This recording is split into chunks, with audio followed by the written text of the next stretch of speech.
আপনি যদি স্বপ্ন পূরণ করতে চান তাহলে আপনাকে ধৈর্য ধরতে হবে, পরিশ্রম করতে হবে এবং থেমে থাকা যাবে না। আপনাকে প্রতিনিয়ত আপনি যে স্বপ্নের জন্য যেটা আশা করেন বা যেটা সাফল্য অর্জন করতে চান সেটার জন্য আপনাকে কী করতে হবে?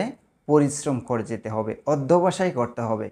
তাহলে আপনি আপনার যেই আশা আকাঙ্ক্ষা সাফল্য সেটাকে আপনি কী করতে পারবেন? ধরতে পারবেন।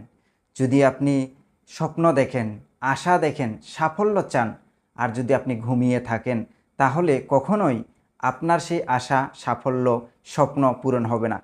আপনাকে কী করতে হবে? সেই স্বপ্ন পূরণের জন্য আপনাকে কী করতে হবে? কাজ করতে হবে, পরিশ্রম করতে হবে, অধ্যবসায় করতে হবে।